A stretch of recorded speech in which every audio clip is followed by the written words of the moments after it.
नमस्कार दोस्तों, आप सभी का स्वागत है हमारे YouTube चैनल पर। तो दोस्तों, जो लोग बीमारी से मुक्त लंबी ज़िंदगी जीना चाहते हैं, उन्हें ब्रह्म मुहूर्त में उठना चाहिए।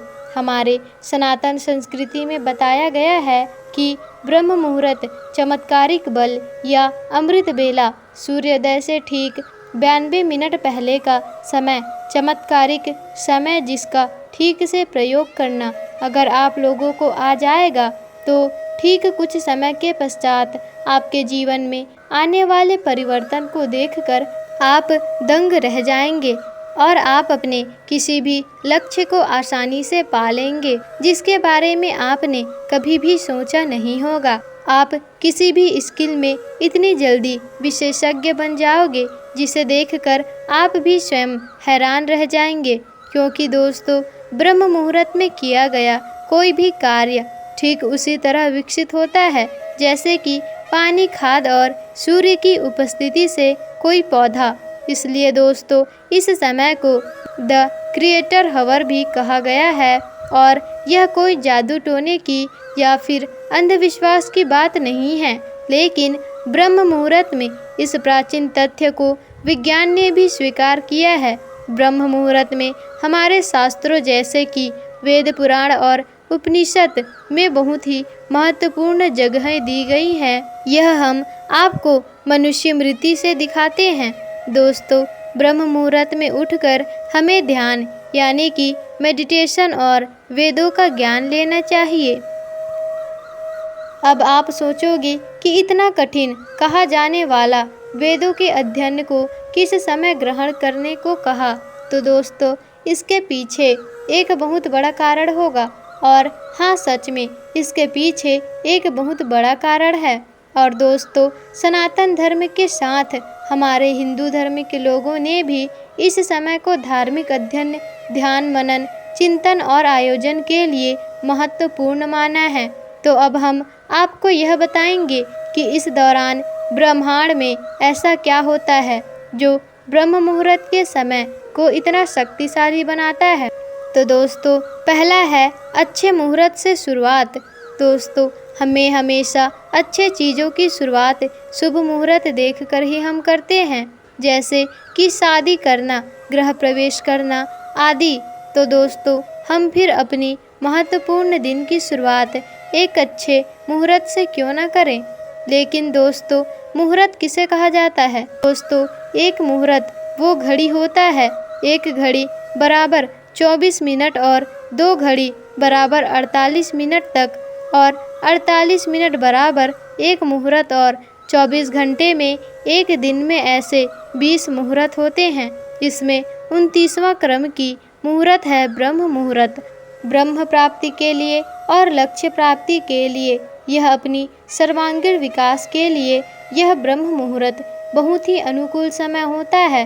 आपका लक्ष्य चाहे कुछ भी हो, लेकिन उसे प्राप्त करने के लिए आपको चाहिए एकाग्रता, कॉन्स्टिवेशन, जिसमें आपको कोई भी अंदरूनी और बाहरी चीज़ विचलित ना कर सके। और दोस्तों, ऐसी एकाग्रता में आप जो भी कार्य करेंगे वह कार्य एक्स्ट्रा ऑर्डिनरी होगा। इसी एकाग्रता के लिए योगी और मुनि लोग एकांत की तलाश में पहाड़ों की गुफाओं में चले जाते हैं, लेकिन हम संसारियों के लिए परमात्मा ने एक ऐसा समय दिया है जिसमें पूरा ब्रह्मांड लक्ष्य प्राप्ति में हमारी मदद करता है, और वह है ब्रह्म मुहूर्त। तो दोस्तों, आइए जानते हैं कि ब्रह्म मुहूर्त हमारी कैसे मदद करता है। तो दोस्तों, सनातन धर्म में एक वैज्ञानिक जीवन पद्धति है और इस पद्धति में बताया गया है कि शाम का 6 से 9 बजे का समय रुद्र काल है, जिसमें कभी भी सोना नहीं चाहिए। 9 से 12 बजे तक का समय राक्षस काल है, जिसमें हमें किसी भी हालत में जगे हुए नहीं होना चाहिए।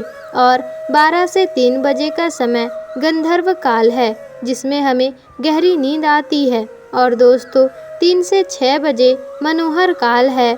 इस दौरान हमें हर हालत में बिस्तर से उठ जाना चाहिए, क्योंकि मनोहर काल के दौरान हमारे इस यूनिवर्स में कॉस्मिक एनर्जी यानी कि विश्व शक्ति का संचार सबसे ज़्यादा होता है। और इस दौरान किया गया मेडिटेशन इतना पावरफुल होता है कि आपको कुछ दिनों के अंदर ही स्पेशल एक्सपीरियंस शुरू होने लगेंगे। तो दोस्तों, आपकी विश्व शक्ति का लेवल इतना बढ़ जाएगा कि आप कॉन्शस इंटेलिजेंट में इसका असर देखने लगेंगे और ज़्यादा से ज़्यादा एनर्जी पाने के लिए साधु योगी ब्रह्म मुहूर्त के दौरान मेडिटेशन करते हैं। दोस्तों, ऐसा बिल्कुल नहीं है कि कॉस्मिक एनर्जी पाने के लिए आपको मेडिटेशन करना ज़रूरी है, बिल्कुल नहीं। दोस्तों, अगर इस समय के दौरान कंसंट्रेशन के साथ किया गया कोई भी काम, चाहे वह पढ़ाई हो, प्लानिंग हो या मेडिटेशन हो या कुछ भी हो, उसका रिजल्ट आपको एक्स्ट्रा ऑर्डिनरी के साथ मिलेंगे। कॉस्मिक एनर्जी के साथ ब्रह्मांड हमें दूसरी चीज़ देता है, न्यूनतम ध्वनि प्रदूषण। क्या आप जानते हैं कि तेज आवाज़ का आपके दिमाग पर क्या असर पड़ता है? तो दोस्तों, अगर नहीं जानते तो आज जान लीजिए।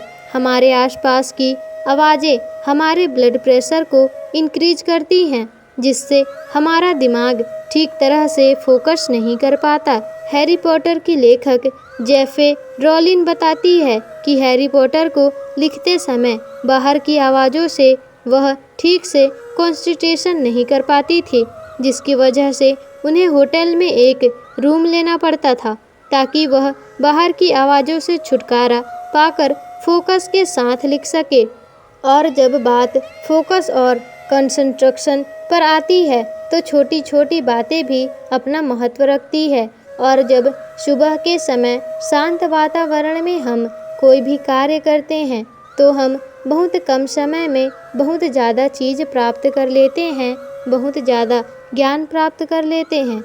दोस्तों, अब तीसरा है शुद्ध वातावरण।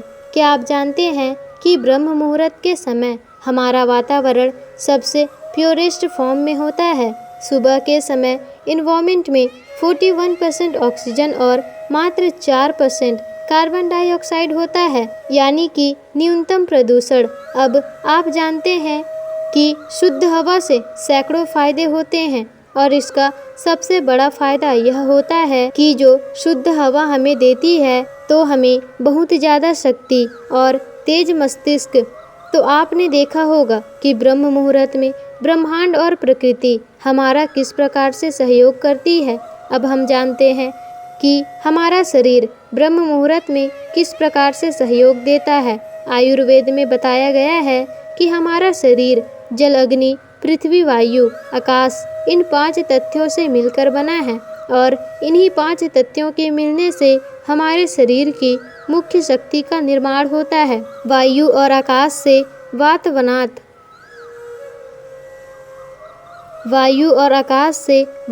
वनता बनता है। वायु और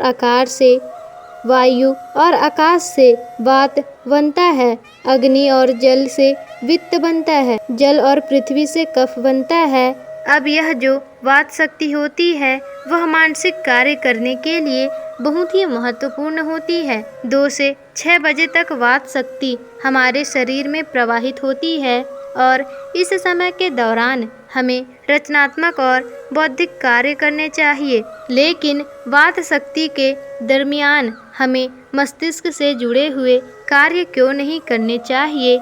तो यह जो वात शक्ति होती है वह हमारे शरीर के एक ऐसे चक्र से जुड़ी हुई है जो आध्यात्मिक चेतना को बढ़ाता है, जो हमारी भावनाओं, भक्ति, शुद्ध ईश्वर प्रेम की ओर मोड़ता है। दोस्तों, इसका प्रतीक है जो अत्यधिक ध्यान देने और चौकन्नेपन का बाधक है।